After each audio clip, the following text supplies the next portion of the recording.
ఈ రోజుతో సాయి పల్లవికి 32 సంవత్సరాలు. రాధామణి, శంతమరై దంపతులకు 1992 మే 9 ఊటీ దగ్గరలో ఉన్న కొత్తగిరి అనే విలేజ్లో పుట్టింది సాయి పల్లవి.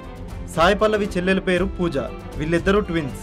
సాయి పల్లవి వాళ్ళ మదర్కి పుట్టపర్తి సాయిబాబా అంటే ఇష్టం ఉండటంతో తన పేరు సాయి పల్లవి అని పెట్టారు. సాయి పల్లవి వాళ్ళ నాన్నగారు కస్టమ్స్ ఆఫీసర్గా పనిచేస్తున్నారు. సాయి పల్లవి వాళ్ళ మదర్కి డ్యాన్స్ అంటే ఇష్టం.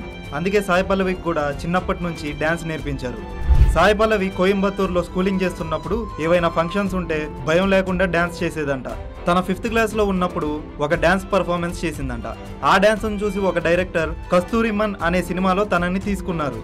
అప్పుడు తన ఏజ్ 10 years. అందుకే తన ఏజ్ అర్థం కాకుండా సైడ్ ప్రొఫైల్లో షూట్ చేశారు.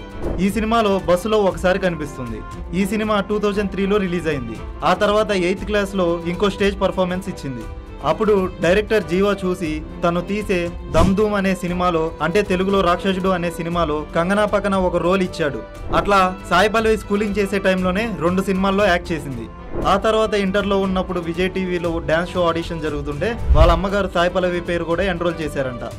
అలా డ్యాన్స్ షోలో సెలెక్ట్ అయ్యి పార్టిసిపేట్ కూడా చేసింది. కానీ ఇవన్నీ వాళ్ళ నాన్నగారికి నచ్చేవి కాదు. కూతురు బాగా చదువుకొని మంచి పొజిషన్లో ఉండాలి అనుకునేవారు. అలాగని సాయి పల్లవి ఇష్టాన్ని ఎప్పుడూ కాదనలేదు.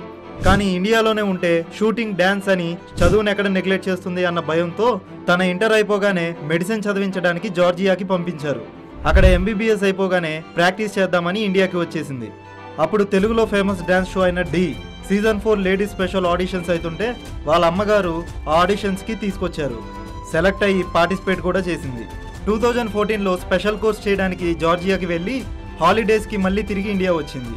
అప్పుడు ప్రేమ మూవీ డైరెక్టర్ సాయి పల్లవిని చూసి తన మూవీలో యాక్ట్ చేయమని అడిగారు. అప్పుడు సాయి పల్లవి వాళ్ళ మదర్కి స్టోరీ నచ్చి హాలిడేస్ అయ్యేలోపు షూట్ కంప్లీట్ చేస్తే ఓకే అన్నారంట. దానికి డైరెక్టర్ ఒప్పుకొని షూట్ మొత్తం హాలిడేస్లోనే కంప్లీట్ చేశారంట. ఆ తర్వాత మళ్ళీ జార్జియా వెళ్ళిపోయింది సాయి పల్లవి. ప్రేమ మూవీ సూపర్ డూపర్ హిట్ అయింది. 2016లో బెస్ట్ యాక్ట్రెస్ ఫిలింఫేర్ అవార్డు కూడా వచ్చింది. ఆ తర్వాత డైరెక్టర్ సమీర్ తాహిర్ తను తీస్తున్న ఖాళీ మూవీలో యాక్ట్ చేయమని అడిగారు. మలయాళంలో పెద్ద డైరెక్టర్ అవడంతో ఎస్ చెప్పింది. ఆ సినిమా కూడా సూపర్ డూపర్ హిట్ అయింది. ఆ తర్వాత దాన్ని తెలుగులో హే పిల్లగాడ అనే పేరుతో డబ్ చేశారు. ఖాళీ మూవీ రిలీజ్కి ముందే శేఖర్ కమల తను తీసే నెక్స్ట్ మూవీకి హీరోయిన్ వెతుకుతుంటే ప్రేమ మూవీ చూశారు. అది చూసి దిల్ రాజు గారికి సాయి పల్లవి బాగుంటుంది ఆ రోల్కి అని చెప్తే రాజుగారు సాయి పల్లవి కాంటాక్ట్ వెతికే లోపు తను ఇండియాలో లేదు అని తెలిసింది.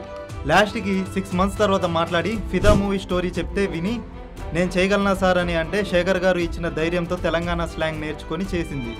ఆ తర్వాత భానుమతి క్రేజ్ మనకు తెలిసిందే. ఆ తర్వాత ఖాళీ మూవీకి బెస్ట్ యాక్ట్రెస్ ఫిలింఫేర్ అవార్డు వచ్చింది. ఆ తర్వాత MCA మూవీ చేసింది. అలా చేసిన చాలా సినిమాలకి చాలా అవార్డ్స్ వచ్చినాయి. ఇప్పుడు ఉన్న ఎక్స్పోజింగ్ చేయని హీరోయిన్స్లో సాయి పల్లవి కూడా ఒకరు. సాయి పల్లవి లైఫ్ నుంచి మనం నేర్చుకోవాల్సింది ఏంటంటే never loose any opportunity. Happy birthday to the beautiful Sai Pallavi.